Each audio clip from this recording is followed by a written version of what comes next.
안녕하십니까. 저는 인문대학 중어중문학과에 있는 이옥주입니다. 오늘은 2022년 미래인문학 토크 마지막 순서이고요. 오늘의 연사는 언어학과에 계신 정선우 교수님이십니다. 오늘 정선우 교수님께서는 언어 의미의 층위들, 실험 언어학적 접근이라는 제목으로 우리가 의미를 어떻게 프로세스하고 그리고 AI와 인간이 의미를 처리하는 방식이 어떻게 다를 수 있는지에 대한 강연을 해주실 예정이십니다. 정선우 교수님은 2018년에 스탠포드 대학에서 의미론으로 박사학위를 취득을 하셨고요. 2019년 9월부터 서울대학교 언어학과에 재직 중에 계십니다. 선생님은 실험 언어학, 의미론, 활용론, 운율과 의미 등의 방면에서 굉장히 많은 연구를 활발하게 진행을 하고 계시고요. 최근에는 의미를 어떻게 추론하는지, 그리고 AI와 인간이 어떻게 의미를 처리하는지에 대한 연구를 수행하고 계십니다. 그러면 큰 박수로 정선우 교수님을 맞이하도록 하겠습니다. 네, 여러분 안녕하세요. 이옥주 선생님께서 소개를 해주셨기 때문에 추가적으로 첨언만 잠깐 하고 넘어가겠습니다. 제가 이 소개를 추가적으로 드리는 이유는 제가 이거를 발표를 준비를 하면서 제가 이 발표에 적임자는 아니구나 이런 생각이 들었습니다. 왜냐하면 저희 과에 인공지능을 보다 직접적으로 방법론적으로 사용하셔서 연구를 진행하시는 신효필 선생님도 계시고 정민환 선생님도 계신데 이옥주 선생님께서 설명해 주셨듯이 저는 주로 이제 언어 의미와 운율을 다루는 사람이고요. 그리고 방법론적으로는 실험을 많이 진행을 하고 있긴 한데 실험하는 사람들끼리 장난으로 우리는 artificial intelligence를 가지고 연구를 한다라는 얘기를 해요. 그러니까 인공지능인데 그냥 말하자면 인간이죠. 그래서 왜 인간을 이렇게 말을 하게 됐냐면 미국에서 이제 박사 시절에 그 실험 참여자를 모집할 때 아마존의 이제 아마존 메케니컬 터크라는 사이트에서 참여자를 많이 모집을 합니다. 근데 그분들한테 의뢰가 가는 작업들이 심리 언어학 실험이나 심리학 실험 이런 것들도 있지만 그런 거는 소수에 불과하고요. 이제 사실은 태깅이나 분류 작업 이런 것을 인공지능이 할 그런 작업들을 모종의 이유에 의해서 그분들한테 이제 수정에 이제 돈을 지급하고 의뢰를 하는 그런 사이트로 기능했는데 거기서부터 유래한 단어입니다. 그래서 이제 사람에게 부탁을 하는 이유는 여러 이유가 있을 수 있는데 좀 슬픈 얘기지만은 단가가 그 서버를 구축해서 하는 것보다 더 싸서 그러기도 하고 여러 이유가 있습니다. 근데 네, 그래서 마치 AI가 하는 것 같지만 뚜껑을 열어보면 안에 사람이 있다, 이런 데서 유래한 거고요. 이야기를 굳이 길게 하는 이유는 그렇다면 이제 저는 인간이 언어를 어떻게 이해하고 어떻게 인간의 언어 지식은 어떤 모습인가를 이해하기 위해서 인간을 대상으로 실험을 진행하기 때문에 제가 이제 인공지능이란 주제에 대해서 접근을 할 때도 그러한 관점에서 필연적으로 접근을 하게 되는 것 같습니다. 그래서 시작하는 질문은 이렇게 시작을 하겠지만, 그러니까 인공지능이라는 게 언어 의미를 이해한다는 게 무슨 뜻일까? 우리는 어떤 기준을 통해 이 인공지능이 언어 의미를 이해했다라고 판단할 수 있게 될까라는 질문으로 시작을 하겠지만 여기까지는 굉장히 이제 저희의 그 큰 주제와 맞닿아 있죠. 근데 이 질문을 하는 이유가 사실 인공지능을 더 잘 이해하기 위해서라기보다는 저의 관심사를 고려했을 때 사실은 이거를 거울 삼아 이제 인간이 언어 의미를 이해하는 것이 어떠한 특징을 가지고 있는가를 더 잘 알기 위해서 이런 질문을 거쳐가는 것처럼 저는 이제 이 토크를 생각하고 있기 때문에 방점이 사실 거기에 찍혀 있게 되어버렸습니다. 그래서 실망하지 마시라고 미리 말씀을 드리고요.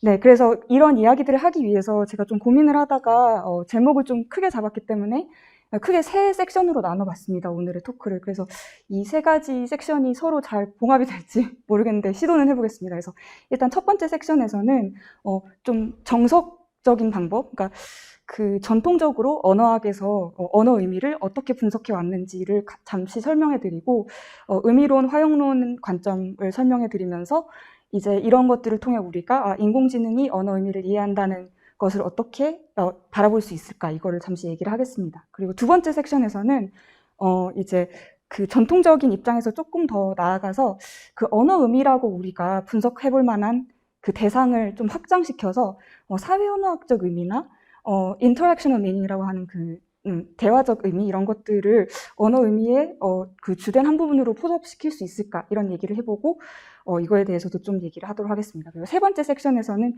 시간이 얼마나 있을지는 모르겠는데 이제 그 구체적인 어떤 최근에 하고 있는 제 이제 연구를 사례로 들면서 언어 의미에 대해서 보다 이제 포괄적인 접근을 하는 것이 우리에게 좀 도움을 주는 부분이 있다. 그리고 이를 통해서 우리가 이제 인공지능이 언어 의미를 이해한다는 것을 다시 생각해 볼 수 있다, 재고해 볼 수 있다, 이런 얘기를 하려고 합니다. 네, 그래서 앞서 잠깐 이미 언급드렸듯이 저희의 출발 질문은 이것입니다. 인공지능이 언어 의미를 할 수 있다, 혹은 이해했다라고 얘기할 수 있으려면은 무엇이 성립돼야 할까요? 혹은 이해를 한다, 언어 의미를. 이거를 우리가 어떻게 이해할 수 있을까요? 네, 그래서 이 질문에 대한 답을 하기 위해서는 또 다른 질문을 해야 될지도 모른다고 여러분은 생각하실 수도 있습니다. 즉, 의미가 그러면 무엇이냐라고 생각을 해보시게 될 수도 있는데요. 이거에 대해서 제가 아주 간편한 답을 드릴 수 있으면 정말 좋겠지만, 뭐 생물학자분들께 생명, 라이프가 뭐냐고 물어보면 굉장히 이제 난감해 하시듯이 사실 의미론자들한테 의미가 무엇이냐고 여쭤봐도 그렇게 시원한 답변을 얻기는 힘드실 겁니다. 그래서 저희는 오히려 어떻게 할 거냐면은 언어 철학자인 데이비드 루이스의 조언을 따르고자 합니다. 그 데이비드 루이스는 뭐라고 말을 한 바 있냐면 의미가 무엇인지를 말할 수 있기 위해 우리는 의미가 무엇을 하는지를 우선 물어본 다음에 그걸 하는 뭔가를 찾으면 될 것이다 라고 얘기를 하셨는데요. 그렇다면 질문을 약간 바꿔서 의미란 무엇을 할까요? 그래서 이 질문에 있어서 뭐 여러 가지 답변이 있을 수 있겠지만 한 가지 굉장히 영향력 있는 답변은 다음과 같은데요. 언어계에서 이제 영향력 있었던 답변이 우리가 어떤 그 발화 혹은 이제 문장의 의미를 이해했을 때 우리는 그것을 이해함으로써 여러 가지 추론을 할 수 있게 된다는 것입니다. inference를 이제 make 할 수 있게 됐다는 건데요. 한 가지 예를 들어보겠습니다. 이게 실제로 그 구글 어떤 웹사이트에서 나와 있는 정보라고 해요. Natalie Portman speaks English and Hebrew fluently, and she also speaks Spanish, German, Japanese, and French. 그러니까 나탈리 포트만이 뭐 영어, 히브리어, 스페인어, 뭐 독어, 뭐 이런 불어를 한다라고 이렇게 나와 있는데요. 우리는 이 문장의 의미를 이해함으로써 다음과 같은 추론들을 해볼 수 있습니다. 나탈리 포트만은 2개 이상의 언어를 구사하는구나 라고 이해를 하실 테고, 이런 추론을 자연스럽게 하실 수 있을 테고, 나탈리 포트만은 러시아어나 뭐 몽골어나 이런 다른 언어들은 구사하지 않는구나 라고 추론을 하시게 될 수도 있겠습니다. 그래서 이 예시를 처음 가져오신 그 엘리자벳 코폭과 루카스 샴폴리옹 선생님에 따르면 이제 구글이 이거를 학습했는데도 불구하고 이제 구글한테 근데 나탈리 포트만이 2개 이상의 언어를 구사하나요? 라고 물어보면은 대답을 못하고 러시아어는 구사하나요? 안 하나요? 라고 했을 때도 대답을 못한다고 합니다. 그래서 제가 사실 그 요즘에 그 뭐랄까요, 그 state of the art라고 할까요, 그 인공지능의 그거에 대해서 잘 알지는 못한 입장에서 말하기가 좀 조심스럽지만 이것이 시사하는 바는 어쩌면은 인공지능이 우리가 언어의 의미를 이해함으로써 쉽게 내릴 수 있는 그런 추론들을 못하는 경우가 있구나, 이렇게 생각을 해볼 수 있겠습니다. 그러면 왜 이거를 생각보다 잘 못하는 걸까요? 그래서 이게 어떻게 생각하면 할 수도 있습니다. 왜냐면은 인공지능은 어떻게 기능을 하고 이제 펑션하냐면 그것도 뭐 보통 프로그래밍 언어를 통해서 이렇게 뭔가를 지시를 받고 지시를 수행한다고 하죠. 그래서 뭐 그 언어가 뭐 C++이 됐든 뭐 파이썬이 됐든 뭔가 그것도 언어라고 불리는데 뭐 그 언어를 이해를 하니까 뭔가를 하는 걸 텐데 자연 언어도 그럼 마찬가지가 아닐까. 일종의 그냥 메시지를 인코딩을 하면은 어떤 의미를 가진 그 메시지를 청자가 디코딩을 하기만 하면 그만이 아닌가. 그런 면에서 그냥 그 컴퓨터 언어와 그냥 똑같을 수 있는데 왜 그거를 잘 못하지? 라고 의문을 가지실 수도 있습니다. 그래서 제가 여기서 말씀드리고자 하는 거는 이런 어떻게 보면 단순한 일종의 제가 이제 인코딩, 디코딩 관점이라고 부를 텐데요. 이것만으로는 이제 언어에서 발생하는 의미 현상을 충분히 설명할 수 없다라는 것입니다. 그러니까 이거보다는 뭔가 복잡한 어떤 것들이 일어나고 있다는 거죠. 그래서 더 복잡한 것들이 일어나고 있다라는 거를 제가 크게 2가지로 나눠서 여러분들께 이제 이 첫 번째 섹션에서는 보여드리려고 합니다. 그러니까 단순히 어떤 이제 자연 언어라는 게 자연 언어에서 의미가 전달된다는 게 이제 화자가 어떤 메시지, 의미를 전달하고 싶어서 그 의미가 인코딩된 언어 표현을 골라서 말하고 청자가 그거를 그냥 룰에 따라 디코딩하고 이것만으로는 이제 언어 의미가 운용되는 그런 방식을 완전히 이해할 수는 없는 게, 일단 첫 번째로는 네, 인코딩, 디코딩이 분명 이제 언어 의미가 구현되는 방식의 중요한 한 부분입니다. 근데 인코딩도 단순한 인코딩이 아니라 그 언어에서 의미가 인코딩되는 방식이 언어 표현에 따라 좀 다를 수 있습니다. 그래서 그게 이제 좀 달라지는 부분에 있어서 이게 어떻게 다른지 이런 것들도 사실 이제 인공지능이 이해를 해야지 인간과 비슷한 방식의 이제 언어 의미 이해가 가능해지겠죠. 그래서 이거를 보여드리기 위해서 의미의 두 가지 종류인 이제 전제, presupposition과 이제 논리 함의, entailment라고 불리는 그 두 가지가 인코딩이 둘 다 되는 건 맞지만 다른 방식으로 된다라는 걸 보여드리겠습니다. 그리고 두 번째로는 인코딩, 디코딩을 넘어서는 그러니까 굉장히 유추적인 의미 현상이 자연 언어에선 발생을 한다는 건데요. 이걸 이제 주로 화용론에서 다루는 문제인데 이거를 제가 또 예시를 통해서 entailment, 그러니까 그 논리 함축과 그 화용론에서 다루는 논리 함의와 화용론에서 다루는 대화 함축 conversational implicature라는 두 가지의 의미 층위를 대조하면서 이 부분에 대해서 또 설명을 드리겠습니다. 그래서 일단 첫 번째부터 먼저 보여드릴게요. 이런 문장을 생각해 봅시다. Sam stopped smoking. 네, 샘이 담배를 끊었다 정도로 이제 번역해 볼 수 있을 텐데, 이제 stop이라는 동사의 의미에 따라서 요 다음과 같은 두 가지 의미가 도출되는 것 같습니다. 그러니까 추론해 볼 수 있죠. 그러니까 샘이 과거의 어느 시점에 담배를 폈다. 그리고 샘이 현재에 담배를 피지 않는다. 이 두 가지 의미가 stop smoking이라는 표현을 통해 전달되는 것 같죠.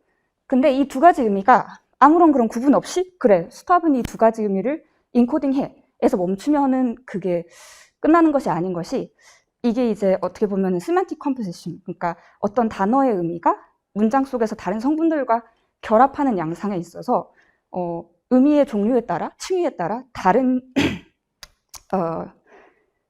형태를 보인다는 것입니다. 그래서 여기 보면은 이 문장을 부정해 봅시다. 그래서 부정문과 이렇게 상호작용하는 양상을 보면은 Sam didn't stop smoking이라고 저희가 얘기를 한다면, 이제 후자 같은 경우는 샘이 현재 담배를 피지 않는다라는 것은 이제 뭔가 부정어와 직접적으로 의미 결합을 한 것 같습니다. 그래서 더 이상 이런 추론은 할 수 없게 됩니다. 그러니까 더 이상 지금 담배를 피지 않는다라는 추론은 도출할 수 없게 되죠. 근데 전자의 경우는 어떤가요? 그러니까 샘이 과거에 담배를 피웠다라는 유추는 그대로 존재를 하게 됩니다. 그러니까 뭔가 이 부정형과 결합을 하는 그 양상에 있어서 의미의 층위에 따라서 다르게 이제 기능하는 것을 볼 수 있는데요. 그래서 우리는 전자와 같이 기능하는 것을 전제라고 부르고 후자를 이제 논리 함의라고 부릅니다. 그래서 전제 같은 경우는 이렇게 부정형이나 여러 가지 그 언어 환경을 프로젝트한다, 투사한다라고 표현을 하는데 이런 특성을 가지고 있습니다. 네, 그러니까 비단 어떤 그 결합 양상, 그러니까 semantic composition에서 뿐만 아니라 담화상에서도 사실 의미의 어떤 층위가 인코딩 됐느냐에 따라서 굉장히 다르게 기능하는데요. 예를 들어서 우리가 누군가가 무슨 발화를 했을 때 그거에 대해 반대를 하거나 부정을 할 때 간략하게는 아니야, 넌 틀렸어 이렇게 말을 하죠. 근데 그 아니야가 겨냥할 수 있는 그 의미의 대상이 되는 거는 이제 그 논리 함축적으로 인코딩된 그 의미밖에 될 수 없습니다. 그래서 전제는 직접적으로 부정을 하지 못합니다. 그래서 Sam stopped smoking이라고 했을 때, 아니야라고 했을 때 샘이 애초에 피운 적이 없어라는 뜻을 노가 시사할 수는 없습니다. 그래서 전제를 직접적으로 이제 겨냥해서 그거에 반대하기 위해서는 굉장히 이제 담화적으로 특별한 이제 장치가 필요한데요. 이제 그거를 사용해서 전제를 이제 분류해내는 어떤 테스트를 카이 번 핀테리라는 분께서 제안을 하셨는데 그게 잠깐만 테스트입니다. 그래서 Sam quit smoking이라고 했을 때 그 주요 화제, 그러니까 샘이 지금 담배를 피우지 않는다, 그러니까 at issue entailment라고 부르는 그것이 아닌 전제, 그러니까 과거에 피웠다라는 것 자체를 부정하기 위해서는 뭔가 이제 대화를 약간 회귀를 하려는, 뭔가 대화를 인위적으로 맥을 끊으려는 뭔가를 해야 된다는 거죠. 그래서 hey, wait a minute, hold on, 잠시만, 샘이 담배를 피운지도 몰랐는 걸 이런 식으로 어떤 특별한 어떤 대화적 무브를 해야 합니다. 네, 그래서 여기서 보여드리고자 하는 것은 앞서 잠시 얘기 드렸듯이 의미가 어떤 단어에 의해서 인코딩이 된다 할지라도 어떤 층위에서 기능하느냐에 따라 그 이제 그 문장의 다른 성분들과 결합하는 양상도 상이하게 나타나고 담화 속에서 기능하는 것도 전혀 다르게 나타난다는 것입니다. 그래서 전제와 그 논리 함의에 대해서는 좀 더 제가 설명을 했는데 시간 관계상 건너뛰도록 하겠고요. 한 가지만 더 언급을 하고 넘어가도록 하겠습니다. 그러면 이제 AI로 다시 돌아와서 그러면은 이제 AI가 인간과 비슷하게 이제 언어 의미를 이해하려면 뭔가 이런 다르게 기능하는 다른 언어적 층위들을 어떤 식으로든 이해를 하거나 이해는 못하더라도 이제 모사를 해야 될 텐데 그것이 어느 정도 성공하고 있는지는 사실 저는 잘 모르겠습니다. 근데 일단 주의는 해야 될 것인 게 여러분들도 이거 번역기를 통해서 한번 테스트를 해보시기 바랍니다. 자연 언어에서 우리가 1대1로 이제 번역이 되는, 대응하는 것이라고 생각하는 것들 중에 의미적으로는 일견 1대1로 대응하지만 그 의미의 층위가 어떤 식으로 인코딩이 되어 있는지가 살짝 다른 경우가 존재합니다. 그래서 아이고 제가 왜 목이 잠겼는지 모르겠는데 양해 부탁드립니다. 이거를 이제 저도 모르고 있다가 이번 학기에 의미론 학부 수업을 하면서 깨닫게 된 건데요. 학생들의 이제 답을 보면서 한국어와 영어가 다르구나. 예를 들어 영어에서 Jim managed to pass the test라는 문장을 봐봅시다. 그랬을 때 두 가지 의미를 크게 이렇게 시사한다고 할 수 있습니다. 짐이 그 시험에 통과하는 것이 어려운 일일 것이다 라는 어떤 의미가 전달이 되고, 짐이 시험에 통과했다 라는 의미도 전달이 되죠. 근데 이걸 부정해 봤을 때 후자는 취소가 되는 반면에 전자는 취소가 되지 않습니다. 그래서 Jim didn't manage to pass the test 하면은 짐이 시험에 통과했다라고는 더 이상 결론을 못 내리게 되는데 짐이 시험에 통과하는 게 뭔가 어려운 일이구나 라는 추론은 그대로 남게 됩니다. 그래서 이런 것들을 살펴보았을 때 전자는 전제로서 인코딩이 되고 후자는 논리 함의로서 인코딩이 돼 있구나 라고 결론을 내려볼 수 있을 것입니다. 근데 저희가 그냥 쉽게 생각하면 한국어에서 대응이 되는 어떤 1대1 되는 번역 표현이 가까스로 이런 걸 생각해 볼 수 있을 텐데, 철수는 가까스로 시험을 통과했다라고 했을 때 비슷한 함의들이 나오는데 이거를 부정했을 때는 영어와는 좀 다른 양상을 보입니다. 그래서 가까스로 시험을 통과하지 않았다라고 하면 보통 사람들이 시험은 통과를 했는데 쉽게 통과했다라는 식으로 사람들이 이해를 많이 하기 때문에 그러면은 똑같은 두 가지 의미를 인코딩을 하고 있는데 한국어에서는 후자가 전제로서 인코딩이 되고 전자가 논리 함의로서 인코딩이 되는 것이 아닌가라고 결론을 내려볼 수도 있을 것입니다. 그러니까 이런 세부적인 거를 어떤 인공지능이 염두에 두고 어떤 번역을 진행을 하고 그 번역이 제공이 되는지 이런 거를 확인해 보셔도 재밌을 수 있을 것 같습니다.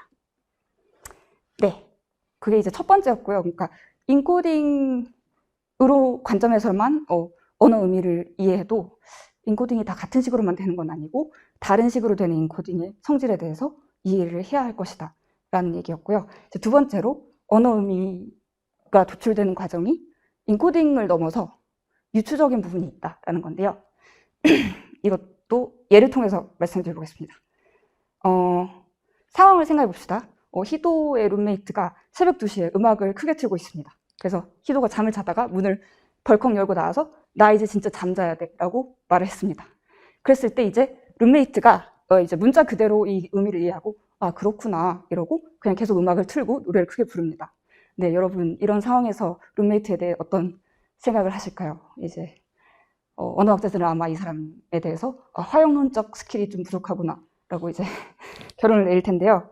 그러니까 말하자면은 이런 추론이 문자 그대로 의미에서는 발생하지 않지만 굉장히 우리는 쉽게 이런 추론을 맥락 속에서 아주 reliable하게 도출을 하곤 합니다. 근데 이게 그 문자 그대로의 어떤 리터럴한 층위에서의 의미에서 발생하는 거는 아니구나라는 거를 알 수 있는 게 문맥을 조금만 바꿔도, 예를 들어 희도가 룸메이트와 둘이서 아주 조용하게 공부를 하고 있다가 나 이제 진짜 잠자야 돼 라고 말을 하는 경우에는 절대로 음악 소리를 줄여줘 이런 추론을 하지 않게 되겠죠. 그래서 이제 맥락에 따라 크게 좌우되는 걸 볼 때 뭔가 이거는 맥락 속에서 이 어떤 사전적 리터럴한 층의 의미가 더 풍부하게 enrich 된다고 표현을 하는데 이렇게 해석이 돼서 발생하는 의미구나 라고 생각을 해볼 수 있게 될 것입니다. 그래서 이제 앞서 말씀드린 전제나 논리 함의를 이제 연구하는 분야가 의미론이라고 한다면 지금 말씀드린 방식의 추론을 통해 의미가 발생하는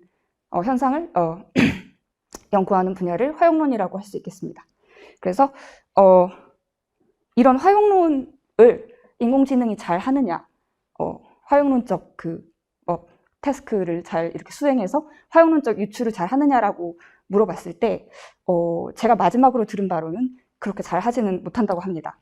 그래서 앞서 이미 봤던 얘기 중에 이런 언어들을 해 라고 했을 때 언급하지 않은 언어는 안 해 라고 유추하는 것도 일종의 그 활용론적인 그 추론이고요. 이런 추론을 가리켜서 대화 함축, conversational implicature라고 합니다. 또 한 가지 이제 전형적인 대화 함축의 예로 다음과 같은 예가 있는데요. 모든 학생들이 시험을 잘 봤니? 라고 했을 때 어떤 학생들은 잘 봤어? 라고 했을 때 모든 학생들이 잘 보진 않았구나 라고 유추하는 것도 대화 함축이라고 볼 수 있습니다. 그래서 이 대화 함축의 특징들은 문맥에 굉장히 의존적이고, 그리고 이런 유추를 저희가 쉽게 하지만 또 쉽게 취소될 수도 있습니다. 그래서 나중에 알고 보니 러시아어를 해요, 나탈리 포트만이. 그렇다고 해서 앞서 저 말을 한 사람한테 너 거짓말을 했어 라고 말을 하지는 않을 것입니다. 그래서 그런 면에서 이제 논리함이나 전제 이런 것과는 좀 다르다고 볼 수 있습니다. 네, 대화 함축이 활용론적으로 어떻게 발생하는지는 시간 관계상 스킵을 하도록 하겠고요. 그래서 지금까지, 그러니까 첫 번째 섹션을 제가 한번 진행을 해봤는데, 여기서 이제 전달하고자 하는 주된 메시지는 다음과 같습니다. 그러니까 언어를 통해 의미가 전달이 되는 게 어떤 한 가지 심플한 방식으로만 되는 게 아니라 의미에는 다양한 층위들이 존재하고 그것이 다르게 인코딩이 되거나 그것이 기원하는 게 인코딩만으로는 이제 해결이 안 되고 어떤 그 대화상의 기본 원리라던가 가정 이런 거를 상정해야 되거나, 제가 그 부분을 스킵을 했는데 활용론에서 보통 그런 식으로 대화 함축을 설명을 하곤 합니다.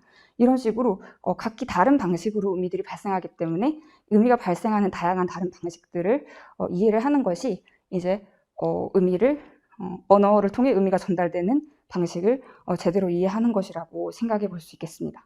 그런데 이제 2부 두 번째 섹션으로 넘어가서, 그렇다면 이제 이런 것을 잘 이렇게 비슷하게 모사할 수 있게 된다는 가정하에 이것이 어떤 그 언어를 통해 발현되는 의미 현상의 전부일까라고 다시 질문을 던져볼 수 있겠습니다. 그래서 사실 여기서 제가 토크를 진행할 수 있는 한 가지 방법은 이 세 가지 중 구체적으로 하나를 더 깊게 파고 들어가서 뭔가 구체적인 연구에 대해서 설명을 드리거나 하는 방법이 있었는데, 그렇게 하지 않고 외연을 그냥 더 확장시키는 방식으로 오늘은 토크를 진행을 하겠습니다. 그래서 지금부터 하려는 얘기는 갑자기 또 다른 얘기를 하시네 라고 하실 수도 있는데, 하나의 또 다른 의미적 층위를 추가를 하고자 합니다. 그래서 일단 그 사회언어학에서 요즘 거론되는 이슈들을 여러분들께 소개를 드리면서 그러니까 상호적이고 사회적인 의미가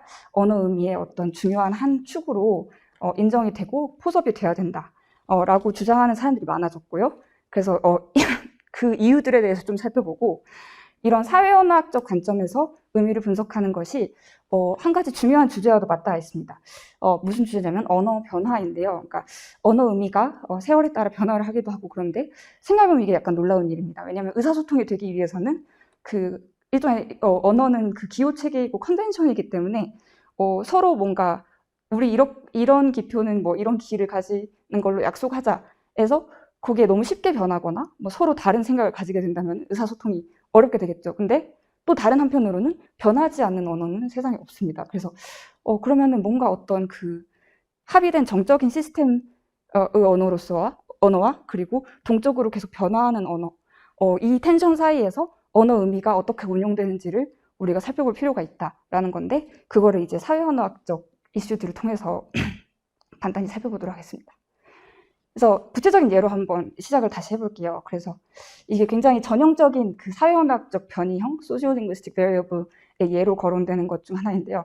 in 이제 변이라고 하는데, she's just messing with you 라고 얘기를 할 수도 있고, she's just messing with you 라고 얘기를 할 수도 있습니다. 그래서 저도 모호하자는 아닌데 후자처럼 얘기를 하는 것이 좀 더 이 사람이 뭐 젊다거나 혹은 이 사람이 어떤 특정 지역에서 왔다거나 그런 좀 어떤 그 인구 사회학적인 그 화자에 대한 어떤 정보를 제공하기도 하고, 더 나아가서는 저 사람이 굉장히 친근감을 표현하려고 하는구나, 혹은 저 사람이 굉장히 캐주얼하고 인포멀한 성격의 사람이구나 라는 식의 유추까지도 할 수 있게 된다고 합니다.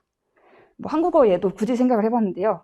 약간 좀 너무 비속어인데 그것에 너무 개념치 마세요 라고 얘기를 하는 것과 저도 이제 모국어 화자는 아닌데 그 까이꺼 쌩까라마 뭐 이렇게 했을 때 이제 그 전자와 후자에 대해서 이제 어떻게 보면은 그 지시적 의미라고 할까요? 명시적 의미, denotational meaning이라고 하는 거는 거칠게 보면은 거의 이제 비슷하다고 볼 수 있을 것입니다. 근데 추가적으로 이제 발생하게 되는 사회적 의미가 굉장히 상이하죠. 그래서 10A의 화자에 대해서 여러분들이 유추하게 되는 여러 가지 것들이 20A, 20B의 발화자에 대해서 유추하게 되는 여러 사회적 의미와 굉장히 대조가 될 것입니다. 그래서 그러면 이제 화자에 대해서 그리고 화자가 그 상황, 그 대화 맥락 상황과 청자에 대해 가지는 태도에 대해서도 우리가 그러니까 어떤 그 지시적인 의미 말고도 그러니까 명시적 의미 말고도 이런 사회적 의미도 발화를 들으면서 충분히 우리가 도출을 한다는 건데요. 그렇다면은 뭐 이런 거를 인정을 했을 때 왜 그 사람들이 그동안 사회언어학을 언어 의미를 연구하는 그런 중요한 큰 하위 분야 중 하나로 포함을 하지 않았을까요? 전통적으로는 사실 하지 않았거든요. 그래서 의미론, 화용론 여기서 이제 멈추고 사회언어학은 그냥 뭐 변이를 다루는 거다, 언어 변화를 다루는 거다. 의미랑은 뭐 크게 직접적인 상관은 없는 것 같다라는 생각이 좀 전통적인 생각이었는데 그게 약간 그럴 만한 게 어떤 변이형이 의미를 전달한다, 컨베이한다라고 말을 하기에는 무리가 좀 있다라고 전통적으로는 생각을 했던 것입니다. 왜 그렇게 생각을 했었냐면은 변이형이라는 것 자체를 이해하는 관점도 라보브가 전통적으로는 어떻게 얘기를 했냐면 different ways of saying the same thing. 뭔가 같은 것, 그러니까 같은 의미를, 그러니까 약간 지시적 의미 혹은 명시적 의미에 국한을 한 거겠죠. 그냥 다른 방식으로 말하는 것. 이것을 사회언어학적 변이형이라고 했는데 다른 방식으로 말함으로써 발생하게 되는 어떤 사회적 의미들, 그러니까 화자가 이런 사람이겠구나. 이런 것들은 그냥 accidental하게 부수적으로 의도하지 않고 발생하는 의미지 뭐 내가 어떤 방언 화자일지를 내가 선택하는 게 아니잖아요.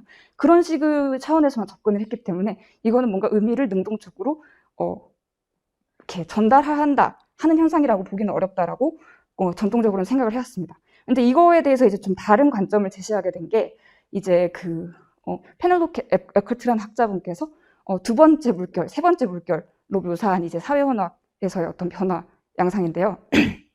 여기서 이제 이런 질문들을 던지면서 이런 관점에 대해 의구심을 가지기 시작했습니다. 첫 번째 질문은 뭐냐면 아까 저기 의미론과 화용론에 있어서도 사실 말씀을 드릴 수 있는 부분이었을 텐데 제가 그냥 시간 관계상 넘어갔는데요. 앞서 말씀드린 거를 보자면 굉장히 그 둘을 구분하는 게 쉬울 것 같은데 의미론적 층위에서 발생하는 의미 현상인지 화용론적 층위에서 발생하는 의미 현상인지를 실제로 구체적인 여러 예들을 보다 보면은 구분하기가 어렵고 서로 상호작용을 하는 경우가 굉장히 많습니다. 근데 비슷하게 사회언어학적 의미다 이거는 클리어하게 이렇게 결론을 내리기가 어려워지게 되는 그런 여러 상호 이제 결속된 그런 상호작용을 아주 긴밀하게 하는 여러 그 연쇄된 의미작용들이 존재하고 그래서 이걸 이제 인위적으로 사회언어학적인 의미만 따로 이렇게 떼놓고 생각한다는 게 좀 그렇게 생산적일까라는 일단 그 의구심이 있었고요. 이거에 대한 구체적인 예는 제가 이제 시간이 좀 있다면 이제 그 실험 연구를 통해서 보여드리도록 하겠습니다. 그리고 두 번째로는 물론 이제 어떤 일부 사회언어학적 변이형에 대한 선택은 어떤 자신의 그 화자의 의도나 자발성이나 이런 게 완전히 존재하지는 않을 수도 있죠. 근데 또 안 존재하지도 않는다라는 것입니다. 그래서 화자들이 충분히 내가 이런 사람이야 라는 의미를 전달하기 위해서 어떤 특정 변이형을 선택해서 사용을 하거나 이런 일들이 있고 그래서 그런 것들을 설명하기 위해서는 넓은 의미에서 사회언어학적 의미도 의미 현상의 일부로 간주를 해야 한다라고 얘기를 했습니다. 그래서 조금만 더 자세히 들어가 보자면 전통적으로 이제 그 첫 번째 물결, 사회언어학의 첫 번째 물결에서는 앞서 말했듯이 그냥 뭔가 같은 명시적 의미를 다른 방식으로 말하는 거거나 뭐 이런 식으로 생각을 했는데 예를 들면은 그 fourth floor 4층이요라고 말을 할 때 이제 방언에 따라서 혹은 그 사회적 계층에 따라서 약간 그 당시의 뉴욕 노동계급 사람들은 fourth floor 이렇게 로틱이 아닌가 알 발음을 안 하는 바람을 더 자주 했고 이제 그 상류층일수록 fourth floor 이렇게 알 발음을 더 많이 하는 그런 양상을 보였는데 이게 굉장히 이제 사회적 계급에 따라서 구분이 되게 변이형을 다르게 사용하는 양상이 나타났다. 그래서 이제 사회적 계층 차이와 그리고 그 상황이 얼마나 포멀하냐 인포멀하냐 이런 거에 따라서 굉장히 체계적으로 그 상관관계를 맺는다. 변이형이 어떻게 얼마나 자주 어떤 변이형이 선택되느냐 이런 얘기를 했는데요. 근데 이제 여기서 보면은 어떤 뭐 R을 쓰냐 R을 쓰지 않느냐 이 두 변이형이 상류층이다 노동계급이다 이런 것만 이제 지시하는 게 아니라 인덱스하는 게 아니라 이게 더 확장이 돼서 R을 써서 말하는 사람들의 듣고 어떤 사회적 의미를 도출하는데 저 사람은 뭔가 식견이 있구나 혹은 좀 더 긍정적인 그런 거고 부정적으로는 좀 젠체하는구나 이런 식의 의미를 도출하기도 하고요. 또 이제 R을 안 쓰는 사람의 말을 듣고서는 저 사람은 좀 그 지식 수준이 부족하구나 혹은 좀 더 긍정적으로는 친근하구나 이런 식의 어떤 그 일종의 이제 language ideology라고 하죠. 그러니까 이데올로기의 일종인데 뭔가 이 계층의 사람들은 의뢰 그럴 것이야라는 그런 그 사람의 어떤 그 성격적 혹은 사회적 자질에 대한 유추까지도 어떤 변이형이 그런 의미를 시사하게 된다라는 거를 이제 첫 번째 단계에서 사회원학자들이 얘기를 한 바 있습니다. 근데 이제 두 번째 이제 세 번째 물결에서는 어떤 얘기를 하게 됐냐면 이게 뭐 자기가 이제 선택을 하는 건 아니고 뭐 자기에 속한 계층이나 뭐 지역이나 이런 거에 따라 이렇게 말을 하면은 자연스레 사람들이 이런 의미를 도출하게 된다가 아니라 여기를 꼭 거쳐갈 필요도 없이 내가 뭐 그 상류층이 아니더라도 내가 좀 식견 있어 보이기 위해 일부러 R을 더 많이 발음한다던가 좀 더 R과 어떤 특정 그 화자와 자질에 직접적인 연결관계가 생기는 거죠. 이런 식으로 그 표현을 할 수가 있고 능동적으로 일종의 기호 체계 속에서 나는 이런 사람이다. 자기의 사회적 아이덴티티를 구축하기 위해서 변형을 사용할 수 있다라는 식의 얘기를 하게 됐습니다. 그래서 이거에 대한 예를 하나 보여드리기 위해 제가 만약 이게 쉽게 된다면 양상을 간단히 잠깐 보여드리겠는데요. 네, 혹시 여기서 무슨 일이 벌어지고 있는지 약간 이해가 가시나요? 제가 한국어 예시를 가져왔으면 더 좋았을 텐데 다시 돌아가서 이게 어떤 스킷이냐면 초반에 이제 처음에 한 배우가 이제 사실 표준어라는 표현을 언어학자가 안 좋아하긴 하는데 뭐 메인스트림 아메리칸 잉글리시 정도로 표현을 하겠습니다. 뭐 메인스트림 그 미국 영어로 막 얘기를 하면서 굉장히 자상하고 로맨틱하게 내가 오페라 티켓을 예약했어 이렇게 얘기를 하고 있는데 저쪽에서 어떤 이제 다른 이제 그 사람이 나오는 거죠. 근데 이제 그 필이라는 사람이 나오는 걸 보고 갑자기 그 African American Vernacular English, 그러니까 흑인 영어라고 불리는 걸로 코드 스위칭이라는 것을 합니다. 그래서 갑자기 이제 의문적으로도 체계적으로 바뀌고요. 통사적으로도 바뀐 여러 가지 게 있는데 몇 가지 여러분들 스팟하셨을 수 있을 텐데 theater tickets 아니라고 theater tickets 이러고 이제 그 통사적으로는 they all good singers, 그러니까 they're all good singers에서 이제 R을 뺀 they all good singers 이게 이제 흑인 영어의 어떤 그 통사적 특징 중 하나인데 이런 copular deletion이 일어난 표현을 사용하고 있고 이러고 있습니다. 그리고 뭐 I'm gonna pick your ass up 이런 식으로 얘기를 하는 거죠. 이제 I'm going to pick you up 대신에 네 이렇게 하는 이유가 뭘까요? 일단 둘 다 이제 흑인이고 뭔가 그러면 뭔가 다분히 의도적으로 여기서 코드 스위칭을 한 거죠. 근데 이제 여기서 풍자하고자 하는 바는 이 흑인 영어로 코드 스위칭을 함으로써 어떤 사회적 의미를 전달하고자 한다는 것입니다. 뭐냐면은 이제 후반부에 반전이 나와서 알 수 있게 되는데 이제 여기서 나오는 사람도 굉장히 흑인 영어를 하면서 나오다가 하면서 나 이제 속된 말로 삥 뜯길 뻔했어 이렇게 얘기를 하죠. 그래서 이제 서로 이제 경계를 하면서 이제 내가 세 보이기 위해서 이제 흑인 영어를 사용을 하면서 이것이 가진 어떤 인덱시컬 필드라고 할 수 있는 나는 함부로 건드리면 안 되는 사람이다. 나는 터프하고 세다. 약간 이런 의미를 전달하기 위해서 흑인 영어로 코드 스위칭을 한 거라고 볼 수 있습니다. 그래서 어떤 이런 흑인 영어의 그런 지표들, 소시오링구스틱 베리어블들과 어떤 사회적 의미가 이제 뭐 좀 더 긍정적인 도메인에서는 뭐 이렇게 강인함, 터프함, 뭔가 스트리트 스마트라고 표현하는 그런 것들이 있고 좀 더 부정적으로는 약간 공격적인 이런 것들이 다 스테레오타입이죠. 말하자면 이제 실제로 뭐 그런 사람들이 뭐 그렇다는 게 아닌데 그런 이제 인식이 있기 때문에 그런 흑인 영어의 그런 사회언어학적 그 변형과 이런 결속 관계가 생기게 된 거고 이런 사회적 의미에 이런 거를 이제 어떻게 보면은 이제 차용을 하기 위해서 그래서 이런 아이덴티티를 자기가 부각시키기 위해서 이런 얘기를 하고 있는 건데 이제 여기서 풍자하고자 하는 바는 이제 그런 거였죠. 이제 이런 그 당사자들도 어떤 그런 스테레오타입적으로 연결된 그런 그 사회언어학적 그런 변형과 그 의미 간의 어떤 결속 관계에서 경수관계를 이용하기도 하고 거기에서 완전히 그런 스테레오타입 자체에서 자유롭지 못할 수도 있다.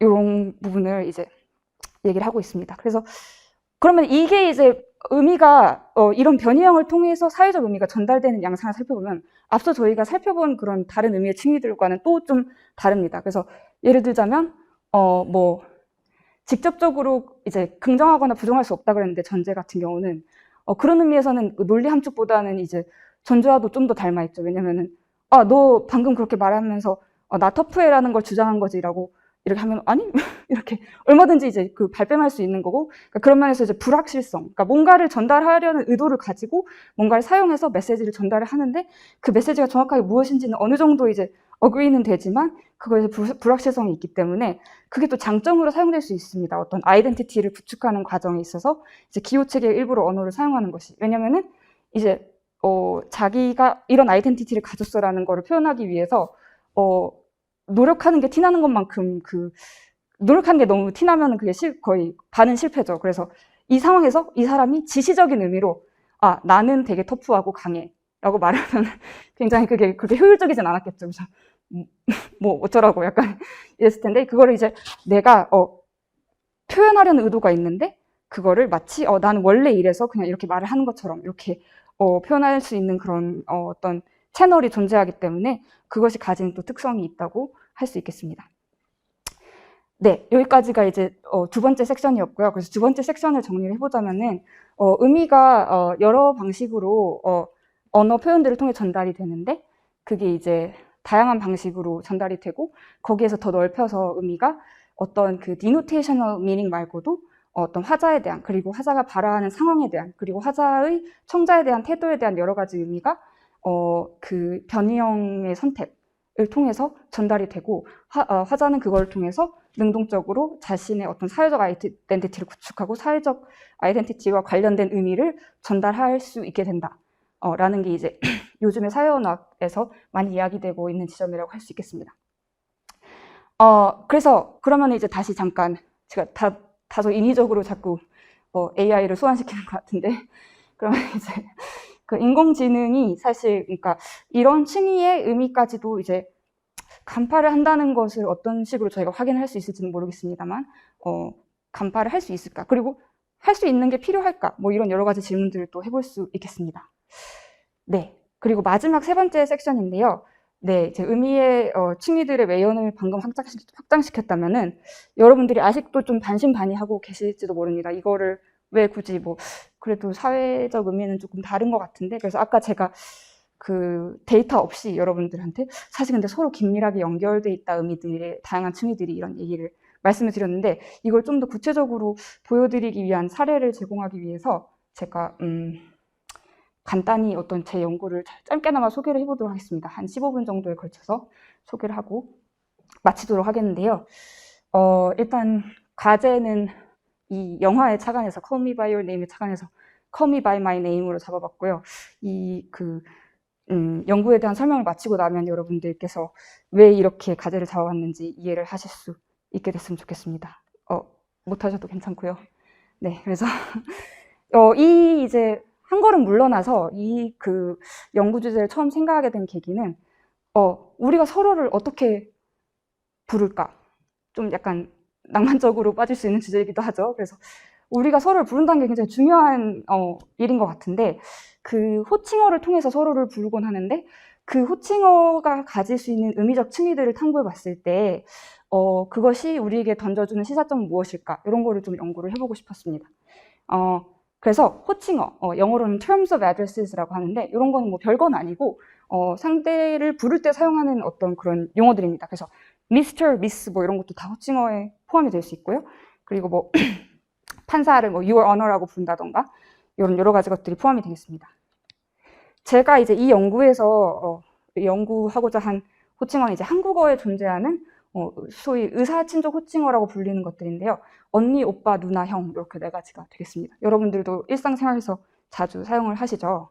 그래서 원래는 역사적으로는 이제 자신의 어떤 형제 자매를 부르는 그런 단어였다가 이제 그 의미가 확장이 돼서 이제 자신과 좀 긴밀한 그러니까 친한 관계에 있는 연인이나 친구 어떤 분인데 자기보다 나이가 살짝 많은 그런 사람들을 부르는 용도로 사용이 되고 있습니다. 근데 이게 굉장히 언어 유형론적으로 사실 흥미로운 부분이 있는데요. 적어도 규범적으로는 화자와 청자의 어떤 젠더 모두를 이렇게 인덱스를 하고 있다는 점에서 좀 흥미롭습니다. 사실 이런 호칭어 체계가 존재하는 언어가 생각보다는 많지 않은데요. 그래서 여러분들 다 그 규범적인 사용의 용례를 알고 계시죠. 그래서 여자가 나이 많은 여자를 부를 때는 언니, 뭐 여자가 나이 많은 남자를 부를 때는 오빠, 이런 식으로 진행이 되겠습니다. 그러니까 화자의 젠더가 뭔지에 따라서도, 그리고 청자의 젠더가 뭔지에 따라서도 이제 굉장히 세부적으로 규범적으로 쓰는 형태가 정해져 있는 거죠. 근데 이게 굉장히 많이 사용이 됩니다. 근데 많이 사용이 되는 이유를 생각해 보니까 일종의 이제 우리말에 이렇게 펑셔널 갭이라고 불리는, 그러니까 기능적 부재라고 할까요? 그런 게 있는 것 같습니다. 그래서 뭔가 이제 동방예의지국이기 때문에 뭐 미국이나 그런 데처럼 first name으로 그냥 부르기에는 그래도 나이가 좀 더 많은 사람인데 그러기는 좀 그런데, 또 이제 다른 대한 표현들을 생각해 보면은 뭐 선배, 뭐 누구씨, 누구님 이런 거는 좀 사회적 거리가 좀 멀게 느껴지는 느낌이 있기 때문에 어떤 친밀감을 표현하면서도 어떤 나이의 어떤 위계관계도 동시에 표현이 되는 그런 표현이기 때문에 많이 쓰지 않나 하는 생각이 듭니다. 그래서 그럼 이렇게 질문해 볼 수 있습니다. 이 호칭어의 의미적 기능은 뭘까? 의미적 층위를 우리가 어떻게 분석해 볼까라고 생각을 했을 때, 사실 아까 말한 전통적인 방법에 의해서는 그거 그렇게 어려운 질문 아닌데, 그렇게 재밌는 질문이 아닌데라고 생각을 할 수 있습니다. 그래서 그냥 일단 지시적인 의미를 가지고, 그러니까 청자를 뭐 부르는 어떤 기본적인 의미를 가지고, 또 이제 함의하는 게 화자와 청자 간의 관계가 어떤 이렇게 거리 이하이다, 그러니까 거리가 가깝다라는 거를 시사하고 공통적으로, 그리고 뭐 청자의 나이가 화자보다 살짝 많다라는 걸 공통적으로 시사하고, 그 외에 그러니까 세부적으로 뭐가 선택되는지는 그냥 화자와 청자의 젠더에 따라 그냥 자동으로 결정이 된다라고 생각을 그냥 하실 수도 있습니다. 근데 제가 여기서 좀 끝나지는 않겠다라고 생각을 한 게, 이 네 가지 친족 호칭어가 사용되는 양상에 있어서 일종의 asymmetry, 약간 비대칭적인 이제 용례들이 발생을 하기 시작하는 것 같다는 생각이 들었고, 이 비대칭적인 용례들이 앞서 이제 상정한 어떤 기본적인 리터럴한 디노테이셔널, 어떤 명시적 의미 이외에도 좀 더 추가적인 관계적, 그리고 사회 아이덴티티적 의미 기능을 하는데, 그런 것들이 어떻게 연결되어 있느냐를 밝혀낸다면 우리 사회에서 어떤 젠더 아이디올로지 이런 것들이 어떤 식으로 작동하는지를 반영할 수도 있겠다라는 생각을 하기도 했고요. 그리고 또 최근에도 그렇고, 사실 예전부터 이거는 있었던 거인데, 비규범적인, 그러니까 미스매치 유즈라고 제가 부르는 그런 용례들이 존재를 합니다. 그러면 사람들이 왜 일부러 나서서 미스매치 유즈를 사용을 하는 것일까? 이런 이제 질문을 던져봤고요. 그거에 대한 이제 가설로 뭔가 의미를 생성해내기 위해서다. 그러니까 어떤 사회적인 의미를 전달하기 위해서 비규범적으로, 예를 들어 여자가 여자를 부를 때 뭐 형이라고 한다거나, 남자가 여자를 부를 때 언니라고 한다거나, 이런 일들이 발생하는 것이다 라는 생각을 해봤고요.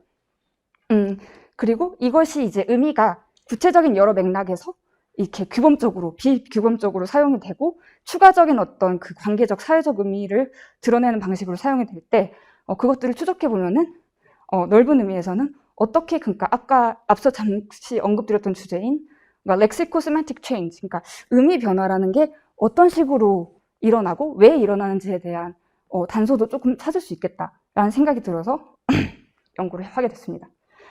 그래서 연구 내용을 좀 더 말씀드리기에 앞서서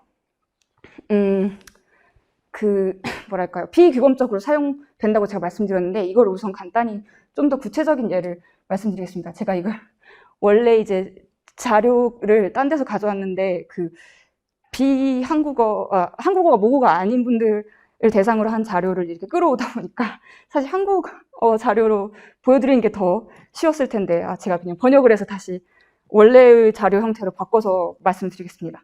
그래서 일단 나이에 있어서, 그러니까 자기보다 나이 많은 사람을 지칭할 때 쓰는 게 규범적인 용례라면은 요즘에 여러분들 이런 거 많이 보셨을 것 같습니다. 모종의 약간 인터넷 밈으로, 그러니까 뭐 이렇게 자기보다 어린 남자에 대해서 나보다 그러니까 잘생기면 다 오빠야라던가, 뭐 나보다 멋있으니 언니라고 불러도 돼요. 약간 이런, 그러니까 자기보다 나이 어린 여성에 대해서 이렇게 이제 비규범적으로 나이에 있어서 이런 이제 용례들을 볼 수 있는데요. 그러면 이게 시사하는 바는 뭐냐면은 기본적인 의미의 어떤 그런 의미를 넘어서서, 그러니까 여기서 이제 이 사람들이 오빠와 언니를 사용하는 거는 단순히 나보다 나이가 살짝 많은 그 사람에게 친근감을 표현하는, 그리고 그 사람을 부르는 용도로만 사용하는 게 아니라 그런 지시적 의미를 넘어서서 내가 너를 약간 존경한다. 그리고 약간 그 말로 설명하기 힘든 그런 부분이 있습니다. 약간 유사성애적이기도 하고 아니기도 하고, 약간 그런 복잡 미묘한 그런 상대에 대한 어떤 그런 그 태도, 이런 것이 이제 반영이 되는 건데요. 흥미로운 건 여기서도 이제 에이시메트리, 비대칭성이 있어서 이제 이게 오빠나 언니를 이런 식으로 여성 화자들은 많이 쓰는데, 남성 화자들이 뭐 형이나 그 누나를 그런 식으로 쓰는 건 보지 못했습니다. 그러니까 나이에 있어서 비규범적으로 그런 연장된 의미를 시사하기 위해 쓰는 용례는 아직 보지 못했습니다. 그리고 이제 곧 잠깐 보여드릴 실험 연구에서 주로 이제 주목한 거는 이제 에이지 미스매치가 보다는 젠더 미스매치라는 건데요.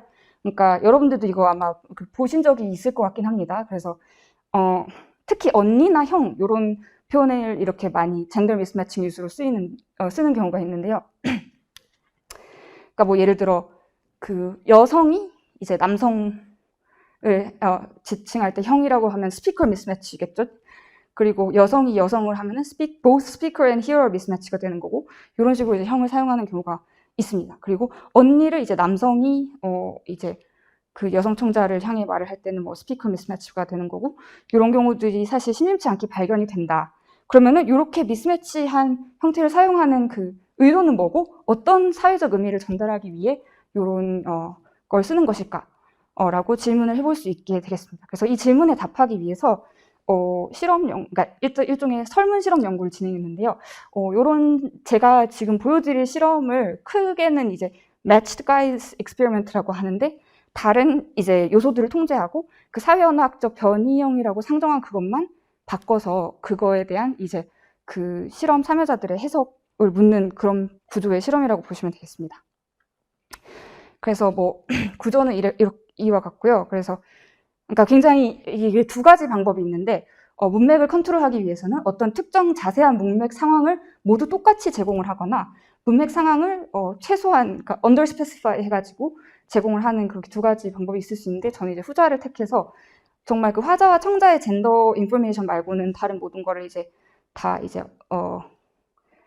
이렇게 제공하지 않고, 이제 구체적으로 보시면 아마 아시게 될 텐데, 뭐 이런 상황을 제시합니다. 뭐 여성 발화자가 자신보다 나이가 많은 남성 청자를 형이라고 불렀다. 이랬을 때 일단 발화자의 사회적 아이덴티티 관련 의미 기능이 하는 게 있는지를 물어봤고요. 그러니까 발화자가 뭐 외향적인 것 같은지, 예의 바른 것 같은지, 여성스러운지, 남성스러운지, 털털한지, 애교스러운지, 이런 여러 가지 것들을 물어봤고, 발화자의 어떤 그 사회 인구학적인 그런 그 계층이랄까요? 그런 것이 무엇일지 이런 거를 한번 물어봤고, 그리고 이제 좀 더 인터랙셔널한, 그러니까 그 상호적인 그런 의미도 유추가 되는지도 물어봤습니다. 그래서 이렇게 불렀을 때 두 사이의 관계가 실제 형제 자매일 것 같은지, 애인 파트너일 것 같은지, 친한 선후배일 것 같은지, 뭐 지인일 것 같은지, 이런 것들을 물어봤고요. 그리고 청자에 대한 태도, 호의적일 것인지 아닐지, 뭐 이런 것들을 물어보고 했습니다. 그래서 굉장히 이제 매칭 유즈, 그러니까 규범적인 그런 사용 상황도 제시를 하고, 비규범적으로 이제 소위 미스매치라고 하는 그런 것도 이제 제시를 해가지고 결과를 한번 이렇게 살펴봤는데요.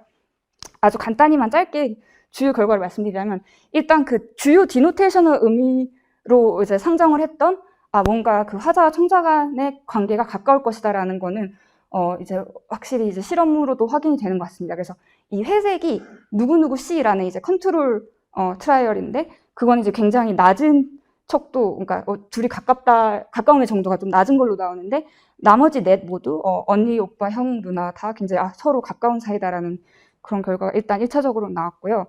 여기서 이제 관계적인 의미에 있어서 그 네 가지 의사친족 호칭어가 조금씩 다른 기능을 하게 되는 것을 볼 수 있습니다. 그래서 오빠는 실제로 오빠라는 표현 자체가 실제로 화자의 젠더가 무엇이든 청자의 젠더가 무엇이든 간에 굉장히 어떤 그 애인 관계일 것이다. 파트너적인 관계일 것이다. 그러니까 화자가 남자고 뭐 청자가 남자인 경우에도 그렇고 모든 관계에서 다 이런 식으로 굉장히 오빠라는 그런 걸 쓴다는 것 자체가 뭔가 이렇게 연애적인 그런 관계를 보다 직접적으로 시사하게 되는 어떤 그 의미적 그런 층위를 확립하게 된 것 같다는 인상을 받았고, 이에 반대급부로 형 같은 경우는 그 젠더를 막론하고 화자와 청자의 매칭으로 쓰이든 미스매칭으로 쓰이든 간에 뭔가 이 사람들의 관계는 애인일 가능성은 거의 높고, 남자 사이에도 애인일 수 있잖아요. 그리고 뭐 남자 여자도 뭐 형이라고 불렀을 때 애인일 수도 있고 그런 건데, 그런 거는 굉장히 낮고 그냥 그 굉장히 플라토닉한 어떤 그런 친구 관계구나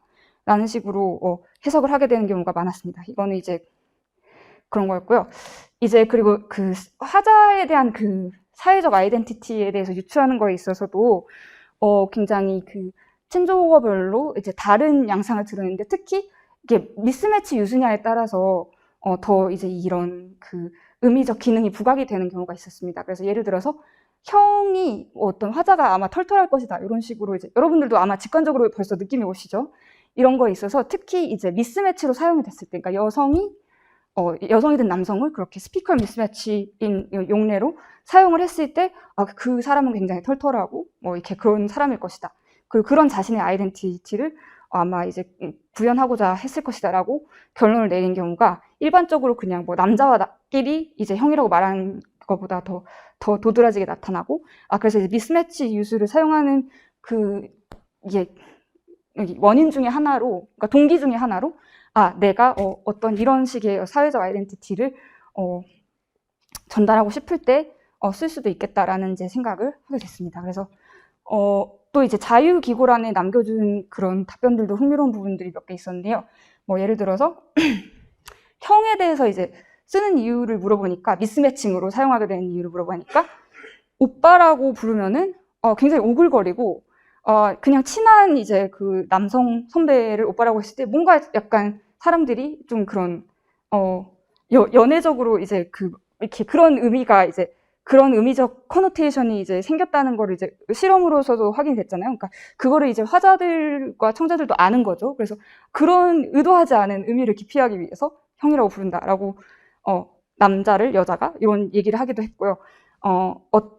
그런 이제 답변들이 있었습니다. 그리고 이제 어떤 그 유대 관계를 좀 더 부각하기 위해서, 그래서 어떤 남자분은 어떻게 대답을 하셨냐면, 내가 이제 집단 내에서 유일한 남성이었을 때 나도 모르게 다른 사람들을 언니라고 부르고 있더라. 약간 그런 얘기를 하셨고요.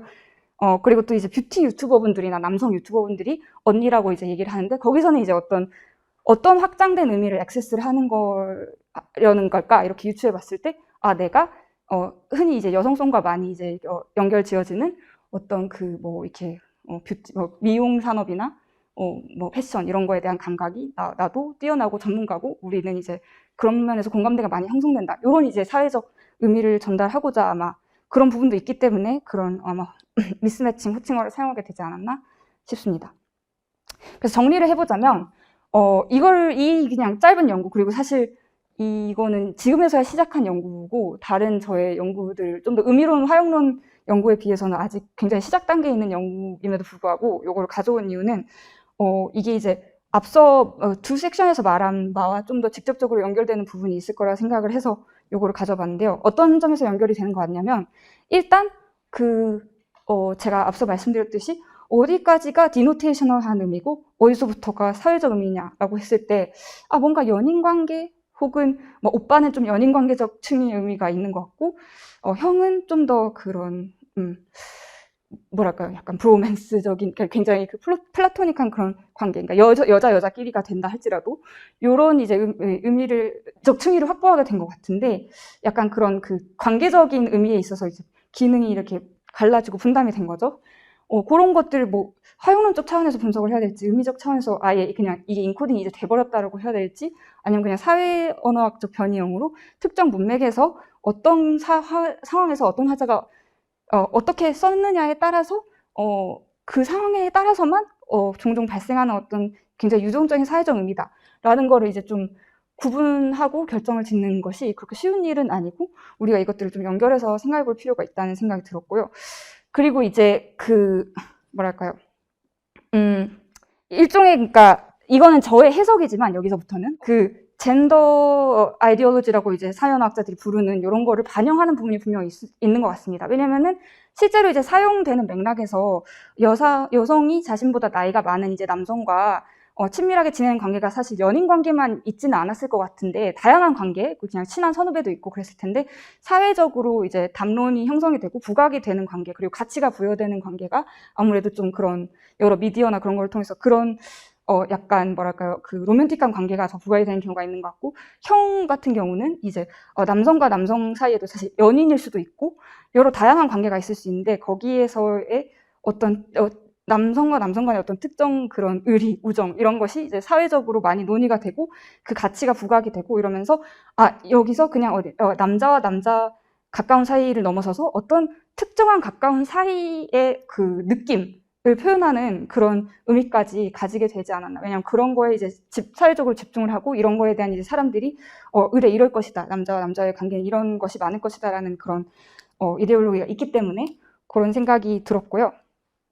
근데 이제 여기서 이제 우리가 수동적으로 그럼 어떤 우리 사회에서 이제 작동하는 어떤 여러 이제 젠더 역할들과 이런 거에 대한 이제 아이디올로지나 이제 선입견일 수도 있고 이런 것들이 있고 그거를 그냥 변형이 새로 가지게 되는 의미들이 반영만 하는 것이 아니라 사실 이제 제3의 사회언학적 물결이 주장하고자 하는 바는 이제 언어에서 끊임없이 상황에서 새로운 의미를 창조해내고 이 변형을 조금씩 이렇게 다르게 사용하려고 약간 비규범적으로 미스매치하게 사용을 하면서 아마 나는 이제 이런 의미를 전달하려고 하는 건데 너 알아들었니? 약간 이런 식으로 그런 것이 이제 이게 누적이 되면서 이제 어떤 의미적 변화도 일어나고 그 의미적 변화가 어떻게 보면 이제 사회적 컨셉슈얼라이제이션의 변화까지도 이어질 수도 있다는 이제 너무 이제 뭐랄까요 이렇게 로지한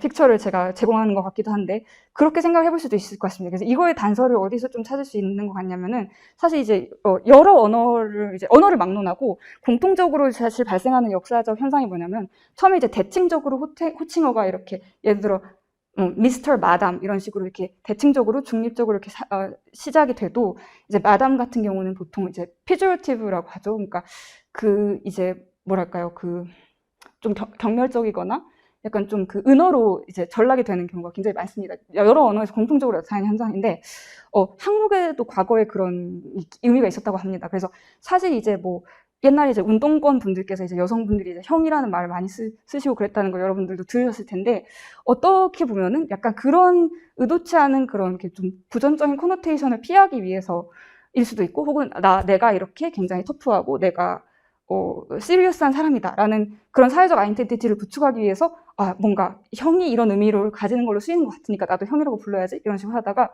요즘에는 언니라는 표현이 굉장히 긍정적으로 어떤 아까도 잠시 언급을 드렸지만 약간 동경의 대상 나보다 나이가 어리더라도 이런 식으로 이제 사용이 되고 변형이 돼서 이제 이거를 이제 어떤 경멸적인 의미가 아닌 의미로 사용이 되는 경우도 보이게 되는 것 같습니다. 그래서 이걸 이제 바라볼 때 어떤 분들은 뭔가 언어에서 이렇게 끊임없이 맥락 속에서 새로운 의미를 조금씩 상정해내고 이러는 것이 언어가 이렇게 대화 맥락이 이제 언어 의미가 끊임없이 이제 니고시에이트 되는 어떤 장이다. 이런 식으로 보기도 합니다. 그래서 요걸로 마무리를 짓도록 할게요. 제 토크 부분은. 그래서 앞에도 몇 번 인용을 했던 그런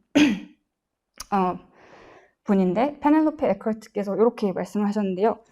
We are always in the process of becoming and language is central to that process. 우리는 항상 무언가가 되는 과정에 있다. 그러니까 어떤 아이덴티티가 딱 픽스가 된 게 아니라 계속 뭔가가 되려고 하고 표현을 하려고 하는데 언어가 그 과정에 있어서 굉장히 중요한 역할을 한다. 언어가 변화를 하죠. 그래서 언어가 변화하는 와중에도 계속 우리가 그거를 해석을 할 수 있게 된다는 것만을 의미하는 게 아니라 언어 변화 자체가 우리가 변화를 함에 있어서 우리가 서로를 계속 해석할 수 있게 해줄 수 있게도 한다. 언어도 변화하기 때문에. 그리고 이제 사회 인터랙션에서 모든 의미가 이제 성립이 되고 그래서 힐러리 풋만 같은 언어 철학자가 이제 어떤 모든 종류의 그 의미 생성은 어떤 일종의 이제 권력 관계 이런 것이 작동이 한다는 것을 작동이 한다고 주장하기도 했고, 그리고 모든 의미는 항상 잠재적으로 변화의 과정에 놓여 있다라고 얘기를 하고 있습니다. 그래서 넌 바이너리로 스스로를 규정하신 분께서 굉장히 흥미로운 답변을 해주셨는데, 시간 관계상 이건 궁금하시면 여쭤보시고요. 다시 조금 자기적으로 인공지능으로 돌아가서 네, 지금까지 한 그 토크를 마무리를 해보도록 하겠습니다. 그래서 첫 파트에서는 굉장히 언어에서 의미가 전달되는 층위가 다양하기 때문에 그 층위가 어떤 식으로 작동하느냐에 따라 각기 다른 어떤 과제를, 그러니까 언어 의미의 이해라는 것이 무엇인가라는 거를 생각할 때 각기 다른 과제를 저에게 부여한다라는 거를 좀 보여드리고 싶었고요. 그리고 언어 의미 현상으로 포섭될 수 있는 그런 의미의 층위들의 사회 언어학적 그리고 관계적 담화적 의미도 표현이 된다라는 거를 보여드리고 싶었고, 그리고 특히 이제 사회언어학적 의미의 층위를 포함이 시키게 되면은 거기에서만 발생을 하는 것은 아니지만 거기에서 특히 어떤 그 의미 변화나 언어 변화가 일어나는 그 장이 거기에서 발생하는 것 같다라는 걸 좀 보여드리고 싶었고요.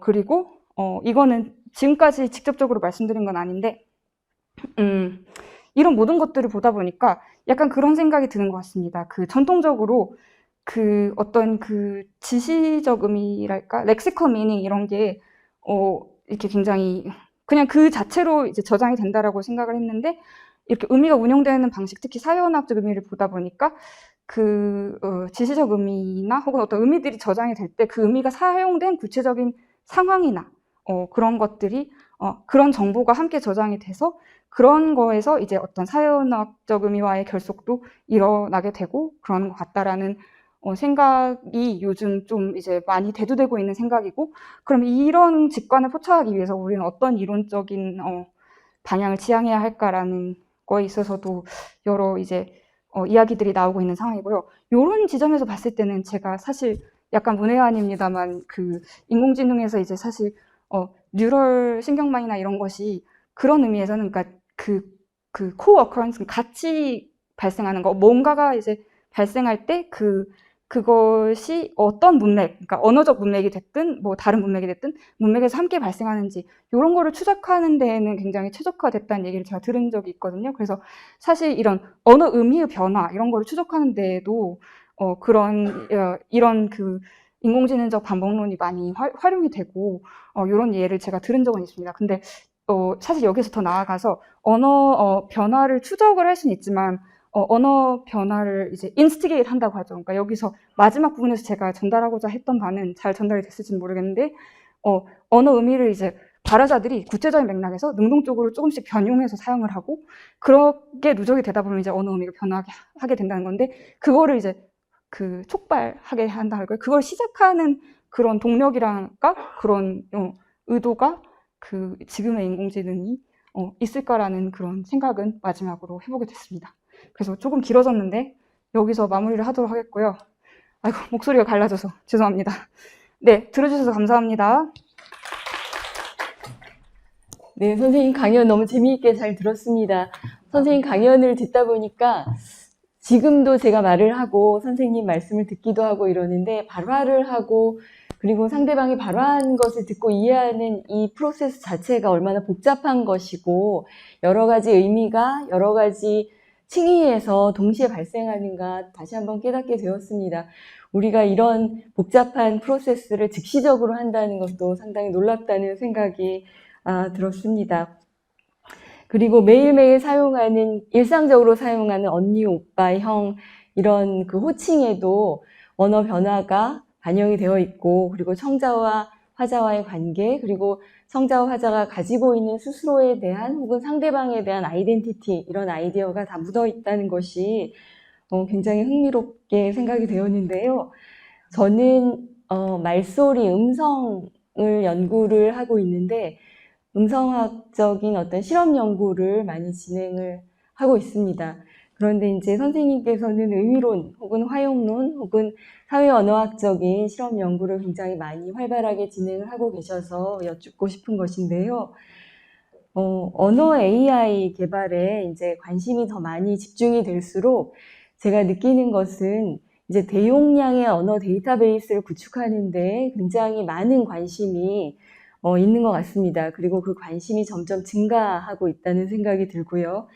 그래서 이제 특정한 목적을 가지고 수행하는 실험 연구에 대해서 약간의 비판이랄까 회의적인 입장도 없지 않아 있는 것 같아요. 그래서 선생님께서 더 잘 아시겠지만 이제 저도 받는 실험 연구에 대해서 받는 질문 중에 하나가 보고자 하는 것만 보기 위해서 실험 연구를 하는 것이 아닌가, 혹은 실험 연구를 할 때 우리가 의외의 경우로부터 발견할 수 있는 정보를 놓치고 있는 것은 아닌가, 예, 이런 질문을 받기도 하고 그 질문에 대해서 저도 굉장히 고민을 많이 하고 있는데요.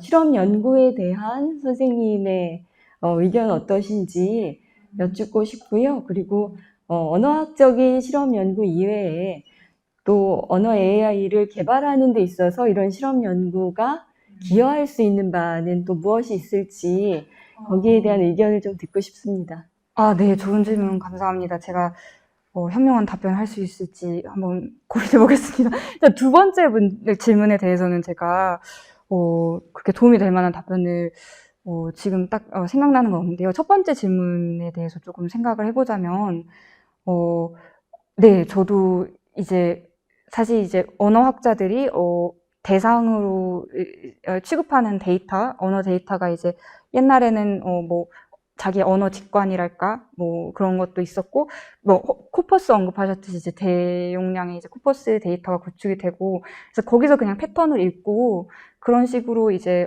언어 이론을 좀 이렇게 이 이론에 대해서 연구할 수 있지 않나라고 얘기를 해볼 수도 있을 것 같고 말씀하신 것처럼 그 이제 실험 환경이라는 것 자체가 어떤 그 자연 발화와는 비슷하게 갈 수도 있지만 조금 통제된 그 환경에서 조금 이렇게 이렇게 인위적으로 디자인한 어떤 거를 통해서 직관을 묻는 그런 거기 때문에 어떤 어디까지 우리가 그러니까 그게 어떤 그 자연 발화에서도 발생하는 일이라고 결론을 내릴 수 있느냐 이 실험 결과를 더 확장시켜서 이런 질문들은 저도 자주 받아봤던 것 같아요. 근데 굉장히 그 뭐랄까요 그 좀 싱거운 대답이 될 수 있을 것 같기도 하지만 굉장히 그 보완적으로 아마 계속 기능을 할 거라고 생각이 들고 그러니까 코퍼스적인 데이터 그러니까 뭐 그 자연 발화를 많이 대용량으로 구축한다던가 텍스트를 자연으로 발생하는 그런 것과 이제 실험 데이터들이 어떤 특정 질문을 염두에 두고 진행한 실험의 어떤 그런 결과들을 이제 수집을 하는 것이 그래서 이렇게 각자가 이제 장단점이 조금 다른 것 같아요. 그래서 뭐랄까 그 이제 뭐 통제를 하고 좀 뭐 인위적인 환경에서 뭔가를 물어본다는 게 좀 부정적으로만 이제 생각이 되는 경우가 많은데 그거는 다른 이면을 살펴보면은 어떻게 보면은 좀 그 도움이 될 수 있는 부분이 있는 것 같은 게 우리가 어떤 언어 지식이 어떤 식으로 존재하는가에 대한 가설을 테스트를 해보고 싶을 때 그 지식이 좀 추상적으로 존재를 하기 때문에 지금까지 뭐 그 발생하지 않았던 새로운 도메인이나 그런 데에도 그 지식이 추상적이라면은 그거를 적용을 할 수 있어야 된다라고 생각했을 때 그 지식이 가지고 있는 추상적인 스테이러스, 그 입지를 확인할 수 있는 방법 중에 하나가 어떤 어떤 면에서는 인위적일 수 있는, 그러니까 이렇게 실제 대화에서는 잘 발생할 것 같지 않은 상황을 굳이 익스텐드해서 거기에서 어떤 직관이 그러면은 잠재적으로 숨어 있다가 나오는가라는 걸 확인해 보는 것이 오히려 그러니까 그게 뭐 실제로는 있을 것 같지도 않은 일을 왜 굳이 확인하려고 해라고 생각할 수도 있지만 그 있지 않을 것 같은 어떤 그 인위적으로 조성해서 이제 생기게 되는 상황에서의 어떤 행동 반응 이런 혹은 이제 그 대답 직관 이런 것이 어떤 그 언어 지식이 어떤 추상적인 형태로 존재하는가에 시사해주는 점이 있을 수 있을 거라고 생각을 해요. 그래서 그런 면에서 좀 보완적일 수 있는 것 같고, 물론 이제 그러면 해석에 있어서 굉장히 조심을 해야겠죠. 그러니까 결국 실제 발화에서 뭐 이런 식으로 운영이 된다는 것이냐까지 다시 돌아가기 위해서는 조금 여러 가지 그 링킹 하이퍼시스라고 할까요? 뭐 그런 것들이 좀 존재를 해야 될 것 같긴 하지만 어쨌든 그런 부분이 있고요. 그래서 제가 사실 그 부제도 실험학적 접근이라고 했는데 마지막 세 번째 섹션에서 정말 번개불에 콩고 먹듯 잠시 얘기를 하고 넘어갔고 이 실험이 사실 제가 다른 제 연구들에 비해서 그렇게 막 굉장히 실험 방법론적으로 흥미롭다고 생각하는 연구는 아니에요, 사실. 그래서 좀 그렇긴 한데 질문하신 거에 사실 연관이 되는 부분이 조금 있는 것 같은 게 예를 들어 미스매칭 유즈도 다 이제 그 테스트를 해봤다고 했잖아요. 그래서 예를 들어 뭐 남성이 남성한테 누나라고 말을 한다던가 이런 건 사실 실제 상황에서는 사용을 전혀 안 하는, 그렇게 많이 이런 식의 미스매치 유즈는 잘 사용을 안 하는 거거든요. 그러면 이제 어떤 사람들은 그니까 이런 인위적인 환경에서 이런 게 발생했다고 하고 뭐 그런 직관을 테스트하는 게 무슨 의미가 있어라고 생각을 하실 수 있겠지만 또 다른 사람들은 뭔가 약간 그 누나가 이런 식으로 미스매칭해서 쓰이게 됐을 때 사람들이 즉각적으로 유추하게 되는, 가지게 되는 직관은 뭘까? 실제로 이게 아직 잠재적으로만 존재하는 가능성이어도 그런 직관이 있다면 어떤 직관일까라는 걸 사실 테스트를 하게 된 셈이잖아요. 그래서 저는 그게 약간 좀 해석만 좀 조심해서 한다면 그것이 우리에게 좀 시사하는 바가 그 나름대로 실제 어떤 자연 발화나 이게 축적된 그거와는 좀 다른 방식으로 뭔가 시사해주는 점이 있을 거라고 생각을 합니다. 예, 실제 언어 사용을 통해서 우리가 깨닫지 못한 그런 직관을 이제 이런 실험 연구를 통해서 또 발견할 수 있다고 말씀을 하셨다고 저는 이해를 했고요. 예, 선생님 말씀하신 대로 실험 연구와 데이터 위주 혹은 코퍼스 언어학적인 어떤 연구 방법이 상호 보완적으로 잘 언어에 대해서 우리가 보다 나은 지식을 얻는 데 공헌을 하지 않을까 이런 생각이 또 듭니다. 여기에 그 언어에 관심이 많으신 선생님들과 또 연구하시는 선생님들 그리고 학생들이 많이 참석을 하셨는데요. 제가 가벼운 질문만 하나 더 드리고 청중 여러분들로부터 질문을 받도록 하겠습니다. 아까 호칭 저는 굉장히 재미있게 들었는데요.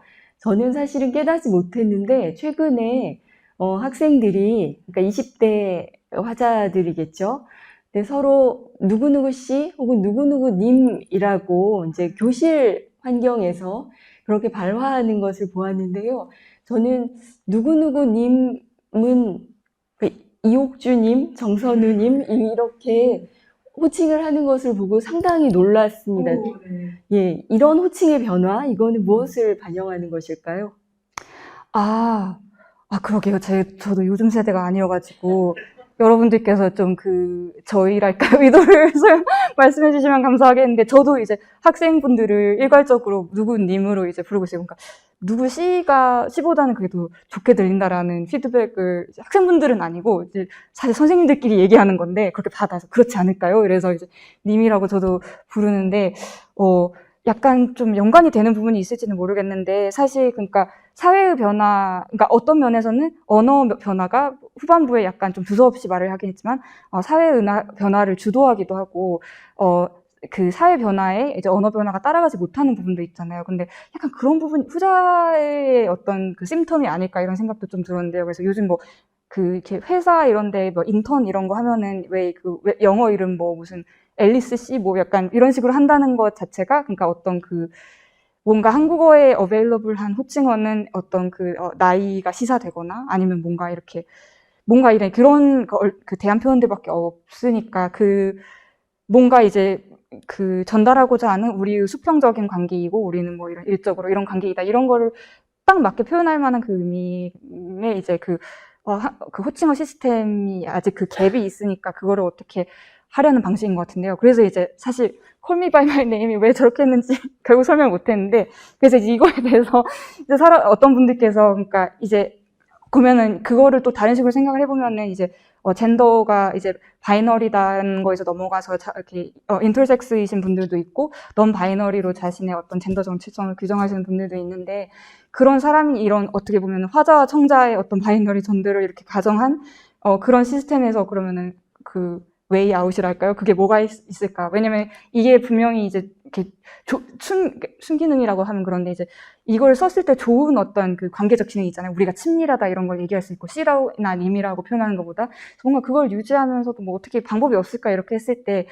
두 가지 방법이 있는데 그 이름으로 불러주세요. 이런 걸 이제 선호하는 분들이 있으셨고 어떤 다른 분들은 그러니까 자기가 이제 맥락에서 그 의미를 이렇게 미스매칭으로 쓰든지 의미를 다른 식으로 변형을 해서 사용을 하는 거죠. 그래서 그런 경우가 있었는데 뭐 예를 들어서 그 정말 그 데이터 포인트 하나지만 넌 바이너리인 분이 아직 많이 모으지는 못했고 한 분께서 답변을 해주셨는데 상대가 이제 예를 들어 여성 화자인 경우는 자기를 오빠나 형으로 불러주길 원하고 상대가 이제 남성 화자인 경우는 자기를 누나나 언니로 불러주길 원한다고 했어요. 그러면 이걸 곰곰이 생각하면 왜 그렇게 원하실까라고 하면은 이제 규범적으로는 이제 상대가 여자일 때 오빠 형이라고 하면은 청자가 남자라는 건데 다르게 하면 청자가 나와 다른 젠더다라는 거를 이제 시사하는 식으로 좀 확장시켜서 그분은 사용을 하고 싶어 하시는 것 같다라는 인상을 받았거든요. 왜냐면 이제 남자가 누나 언니라고 한다면 그러니까 남성이 이제 청자는 여성이다라는 건데 그걸 좀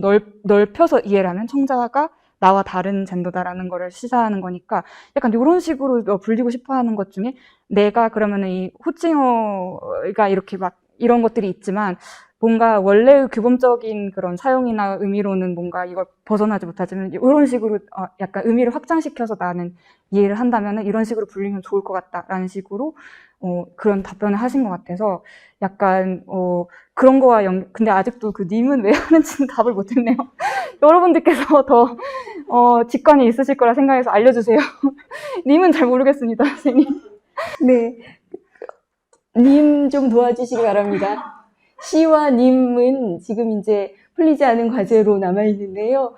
시와 님에 대해서, 강연자 선생님, 그리고 저까지 이해할 수 있도록 좀 누가 도와주셨으면 좋겠고요. 시간이 이미 초과가 돼가지고요. 이제 정리를 해야 될 것 같은데요. 제가 마지막으로 좀 간단한 질문을 드리고 싶은데요. 저희 이번 미래인문학 토크가 인문학이 인공지능을 이기 때문에 저도 약간 자기적으로 네.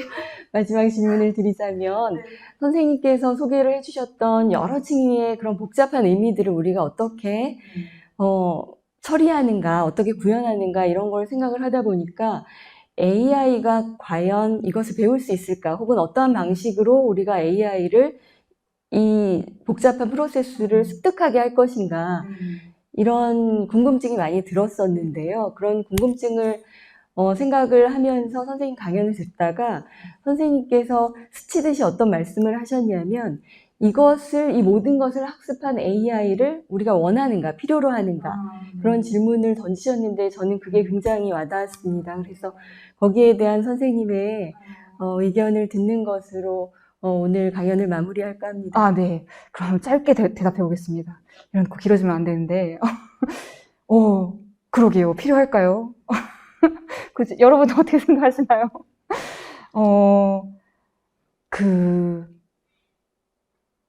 네. 약간,